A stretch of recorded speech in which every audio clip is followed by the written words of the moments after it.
3 women face jail in Poland for sharing posters of Virgin Mary with an LGBT+ rainbow halo. Here's a summary of the article. The Virgin Mary poster displayed in Poland to draw attention to LGBT+ inequality. Human rights groups are calling on Poland to drop charges against 3 women who face jail for sharing posters of the Virgin Mary with a rainbow-colored halo. The 3 women, identified only as L. Beata, Anna and Joanna, are on trial for offending religious beliefs, and could face jail sentences of 2 years each if found guilty for their peaceful activism. The case against them is not unique but an example of the repeated harassment activists and human rights defenders face, simply for carrying out peaceful activism in Poland, which Polish and international human rights organizations have documented and denounced at length in the last several years, Amnesty International said in a statement. L.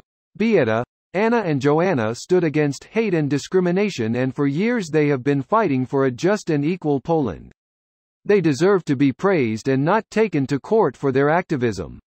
Poland's Interior Minister Joachim Brudzinski praised police for their efficient action in identifying her, writing on Twitter that no whim of freedom gave anybody the right to offend the feelings of believers. Similar forms of peaceful LGBT+ activism have been criminalized as Poland makes a worrying shift towards national homophobia. This post received a score of 59,000, with an upvote ratio of 84%. Here are the top comments in response to this article. There was a similar case not too long ago in Poland. Wonder if the charges were dismissed. It's the same case. From your link, from OP's link. Wait, they need to raid a person's house over rainbow pics? Yep. Welcome to religion, where people get killed or arrested over drawings and pictures. This is why I'm not religious. It's done nothing but set humans back who knows how many years. Personally, I think religion was very important for early civilization. It's the first form of science, ethics, and government. These days pretty much all it's good for is a coping mechanism for death. Edit. Folks are missing my point, I'm mainly talking about prehistory. Once it was made more permanent, when print could keep it around longer, it stopped changing as quickly as when it was oral tradition. Oral traditions would change with the times and would be different per region, depending on the values and experiences of those in the region. Anyone who told the story could put their spin on it, and it would naturally take different forms as necessary. Of course, not having print has its problems too. It's just unfortunate that religious books are valued over science. It went from a bunch of stories that get adapted to help in the current situation, to a rigid basis to control people through the correct interpretation a supposedly infallible document. Yeah, in a nutshell. It somehow gives people the power to enforce it on others, just because it's in print. In some cases it is hard to change things once they're written, such as in the case of laws and policies.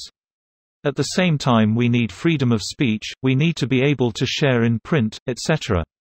It's a balance that we haven't figured out as a society yet, but maybe we will. The internet certainly makes things interesting.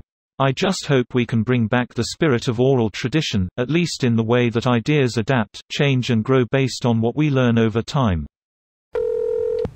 Welcome to the Alabama of Europe. Worse than Alabama. Alabama won't throw you in jail for flying the rainbow flag, at least not yet. Imagine in Alabama was its own country though. A failed state before the end of the year. And yet even as they fail, they'll still continue laughing at their neighbor Mississippi. They're so proud of not being last place, just close to last place lol. Mississippi has been getting pretty progressive lately with the whole flag change and decriminalization or legalization of marijuana. While certainly an encouraging improvement, I'm not quite ready to call a place progressive for getting rid of the Confederate flag as their state flag in the 21st century. This video was automatically created by Reddit to speech. The article and comments in this video were selected from Reddit according to their upvotes, and any paraphrasing was performed by smmry.com, without any human intervention.